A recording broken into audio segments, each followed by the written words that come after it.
ঢাকা শহরে বৃষ্টিতে ভেসে আসছে মানুষের লাশ।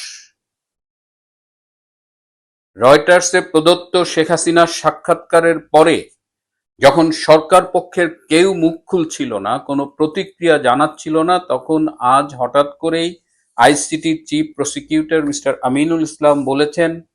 কি বলেছেন এবং নাইক্ষ্যংছড়িতে আজকে কি ঘটনা ঘটেছে, আজকে এই বিষয়গুলো নিয়ে আলোচনা করব। শেষ পর্যন্ত সাথে থাকবেন।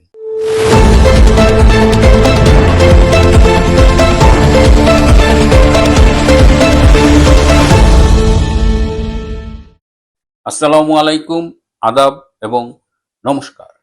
বৃষ্টি আমার ভীষণ প্রিয়। কৈশোরে অনেক বৃষ্টিতে ভিজেছি, কিন্তু বৃষ্টিতে জলাবদ্ধতাও যে কখনো দেখিনি তা নয়। কিন্তু আজকে ঢাকায় যে বৃষ্টি হয়েছে, সেই বৃষ্টিতে শাহবাগ থানার অধীনে ঢাকা মেডিকেল কলেজ হাসপাতালের কাছে ফুটপাত, অমর একুশে হলের কাছে এবং আনন্দবাজার এলাকায় তিনটি লাশ ভেসে এসেছে। তাদের একজনের বয়স 60-এর মতো, একজনের 55-র মতো। লাশগুলো ঢাকা মেডিকেল কলেজ মর্গে সংরক্ষিত আছে। কিন্তু এরা কারা? এদের কি হত্যা করা হয়েছে? বাংলাদেশের নদীগুলো যখন ভাগাড়ে পরিণত হয়েছে, সেখানে লাশ ভাসছে, শত শত লাশ। সেখানে এখন বৃষ্টিতে ঢাকা শহরে জলাবদ্ধতায়ও মানুষের লাশ ভেসে আসছে। কারা এই হত্যাকাণ্ডগুলো করছে বা এই লাশগুলো কারা, এ ব্যাপারে কিন্তু গণমাধ্যমে কোনো তথ্য নেই। সরকার আমাদের কিছু জানাচ্ছে না। আমরা জানতে চাই, আমরা প্রশ্ন করছি, দেশে কারা সরকার চালাচ্ছে, দেশের কোন অবস্থা? চট্টগ্রামে প্রায় 70% নগরীর আজ পানির নিচে। স্বরাষ্ট্রমন্ত্রী সালাউদ্দিন আহমেদের কক্সবাজার পানির নিচে। পানি ব্যবস্থাপনা কোথায়? সরকারের দায়বদ্ধতা কোথায়? এত বৃষ্টি দেখেছি, কিন্তু কখনো এভাবে বৃষ্টিতে লাশ ভেসে আসতে দেখিনি। বাংলাদেশটা কোন পথে যাচ্ছে? এই নিয়ে যখন আমরা প্রশ্ন করছি, তখন আজকে দেখলাম এই ইন্টারন্যাশনাল ক্রাইমস ট্রাইব্যুনালের chief prosecutor advocate Aminul Islam, তিনি একটি প্রতিক্রিয়া জানিয়েছেন শেখ হাসিনার বাংলাদেশে ফেরার ব্যাপারে। তিনি বলেছেন, বাংলাদেশ এবং ভারত এই দুই দেশের পারস্পরিক সমঝোতা ব্যতীত শেখ হাসিনার বাংলাদেশে ফিরে আত্মসমর্পণের আইনি কোনো সুযোগ নেই। আমি আইনের লোক নই, তাই লন্ডনের একজন প্রথিতযশা ব্যারিস্টারের কাছ থেকে আমি এই বিষয়ে মতামত জানতে চেয়েছিলাম।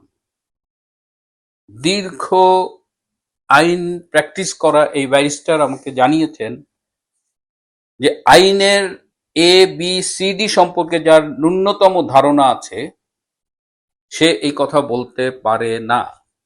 আইনের কোনো ধারায় শেখ হাসিনার এই প্রত্যাবর্তন বন্ধ করা যায় না। শেখ হাসিনা ফিরতে চাইলে ফিরবেন, কিন্তু দুই দেশের পারস্পরিক সমঝোতা প্রয়োজন। এটা একদম বলতে যে একটা রাবিশ কথা। এবং চিফ প্রসিকিউটরের আইনি দক্ষতা নিয়েও তিনি প্রশ্ন তুলেছেন। আমরা জানি যে তিনি বিএনপি পন্থী একজন আইনজীবী, সেই হিসেবে কোনো সমস্যা নাই, কিন্তু তার দক্ষতা প্রশ্নবিদ্ধ আগেও হয়েছে, আবার নতুন করে তার এই স্টেটমেন্টে প্রশ্নবিদ্ধ হলো। এটা যদি সরকারের বক্তব্য হয়, তাহলে আমি যে কথা গতকাল বলেছি, যে সরকার কি ভয় পাচ্ছেন? সরকারের পক্ষে যারা সামাজিক যোগাযোগ মাধ্যমে লেখালেখি করেন, তাদের কথাবার্তাও কিন্তু সেই ভীতিটা খুব স্পষ্ট হয়ে উঠছে। শেখ হাসিনা ফিরবেন, শেখ হাসিনা আইনিভাবে মোকাবেলা করবেন তার বিরুদ্ধে চলমান মামলাগুলো, তার বিরুদ্ধে যে শাস্তি ঘোষিত হয়েছে। শেখ হাসিনা যখন দৃঢ়ভাবে এই কথা বলছেন, তখন সরকারের ভেতরে কাঁপাকাঁপি শুরু হয়ে গেছে। এদিকে সীমান্ত কিন্তু এখনো অস্থির। আজও নাইক্ষ্যংছড়িতে মুহুর্মুহু ড্রোন অ্যাটাক করেছে মিয়ানমারের জান্তা সরকার, এবং আজও আরাকান আর্মির অনেকেই আহত হয়েছেন। তাদের মধ্যে 2 জন বা 3 জনকে হাসপাতালে ভর্তি করে চিকিৎসা দেওয়া হচ্ছে। অর্থাৎ আমাদের পাহাড় এখন চরমভাবে অস্থির। এটা কতদূর গড়াবে সেটা আমাদের দেখতে হবে।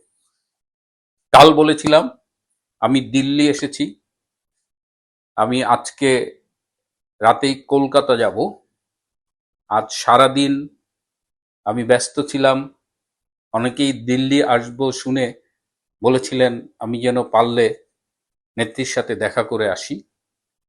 আজ দেখা হয়েছে, 4.5 ঘন্টা আমরা তার সাথে সময় কাটিয়েছি।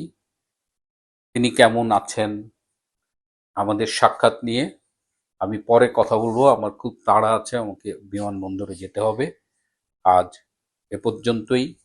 ভালো থাকবেন, সুস্থ থাকবেন এবং নিরাপদে থাকবেন। সবাইকে অনেক ধন্যবাদ।